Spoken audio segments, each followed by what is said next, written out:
ದೆಹಲಿಯಲ್ಲಿ ಪ್ರಧಾನಿ ನಿವಾಸದ ಬಳಿ ಕಾಂಗ್ರೆಸ್ ಪ್ರೊಟೆಸ್ಟ್ ವಿಚಾರಕ್ಕೆ ಸಂಬಂಧಪಟ್ಟಂತೆ ಕಾಂಗ್ರೆಸ್ ನಡೆಯನ್ನ ಖಂಡಿಸಿ ಬೆಳಗಾವಿಯಲ್ಲಿ ಬಿಜೆಪಿಯಿಂದ ಪ್ರತಿಭಟನೆಯನ್ನು ನಡೆಸ್ತಾ ಇದ್ದಾರೆ. ದೆಹಲಿಯಲ್ಲಿ ಪ್ರಧಾನಿ ನಿವಾಸದ ಬಳಿ ಕಾಂಗ್ರೆಸ್ ಪ್ರೊಟೆಸ್ಟ್ ಮಾಡಿತ್ತು.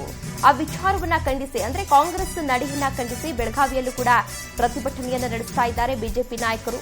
ಚೆನ್ನಮ್ಮ ವೃತ್ತದಿಂದ ಆರಂಭವಾದಂತಹ ಪ್ರತಿಭಟನಾ ಮೆರವಣಿಗೆ ಆರ್ಟಿಒ ವೃತ್ತದಲ್ಲಿ ಇದ್ದಾರೆ. ಈಗಾಗಲೇ ಕಾಂಗ್ರೆಸ್ ಕಚೇರಿಗೆ ನುಗ್ಗಲು ಯತ್ನವನ್ನ ಮಾಡ್ತಾ ಇದ್ದಾರೆ ಬಿಜೆಪಿ ನಾಯಕರು.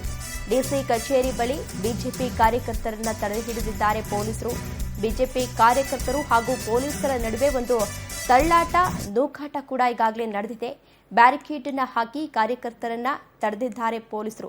ಈಗಾಗಲೇ ಪ್ರೊಟೆಸ್ಟ್ ನಡೀತಾ ಇರುವಂತದ್ರಿಂದ ಸಾಕಷ್ಟು ಪೊಲೀಸರನ್ನ ಸ್ಥಳಕ್ಕೆ ನಿಯೋಜನೆಯನ್ನ ಕೂಡ ಮಾಡಲಾಗಿದೆ. ದೃಶ್ಯಾವಳಿಗಳಲ್ಲಿ ನೀವು ಕೂಡ ಇದೀಗ ಗಮನಿಸ್ತಾ ಇರಬಹುದು.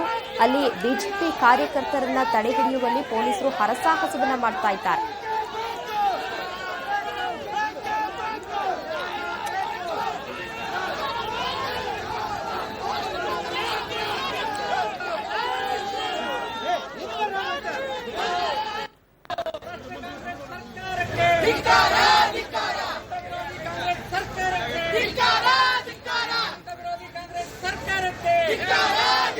ಇವತ್ತು ದೇಶದಲ್ಲಿ ಅರಾಜಕತೆಯನ್ನ ಸೃಷ್ಟಿ ಮಾಡ್ಬೇಕಂತ ಹೇಳಿ ಈ ನೀಟ್ ವಿದ್ಯಾರ್ಥಿಗಳ ಹೆಸರಲ್ಲಿ ಒಂದು ವಿದೇಶದಿಂದ ಬಾಂಗ್ಲಾ ಮತ್ತು ಪಾಕಿಸ್ತಾನದ ಒಂದು ಕುಮ್ಮಕ್ಕಿನಿಂದ ಇವತ್ತು ದೆಹಲಿಯಲ್ಲಿ ಹೋರಾಟ ನಡೀತಾ ಇದೆ.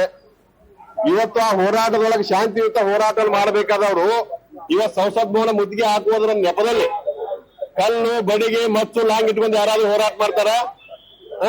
ಅವ್ರ ಮ್ಯಾಗ ಕೇಸ್ಗಳನ್ನ ಹಾಕಿ ಅವ್ರೆಲ್ಲಾರು ಅರೆಸ್ಟ್ ಮಾಡ್ಬೇಕಂತ ಇವತ್ತು ನಾವು ವಿನಂತಿಯನ್ನು ಮಾಡ್ತೀವಿ.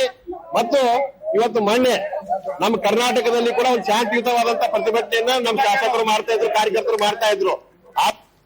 ಭಾರತ ದೇಶದಲ್ಲಿ ಯಾವುದೂ ಸರ್ಕಾರ ಇದ್ರು ಸ್ಟೂಡೆಂಟ್ಸ್ ಫ್ಯೂಚರ್ ಬಗ್ಗೆ ಚಿಂತನೆ ಮಾಡುವಂತ ಜವಾಬ್ದಾರಿ ಪ್ರತಿಯೊಬ್ಬರದಿದೆ. ಆ ಕೆಲಸ ನಮ್ಮ ದೇಶದ ಹೆಮ್ಮೆ ನಾಯಕರು ಪ್ರಧಾನಮಂತ್ರಿ ನರೇಂದ್ರ ಮೋದಿ ಅವರು ಮಾಡ್ತಾ ಇದ್ದಾರೆ.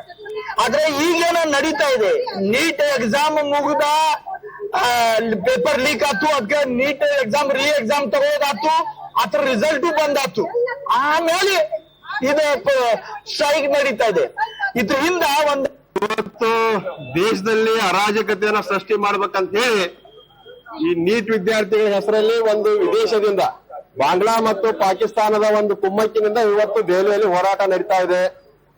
ಇವತ್ತು ಆ ಹೋರಾಟದೊಳಗೆ ಶಾಂತಿಯುತ ಹೋರಾಟ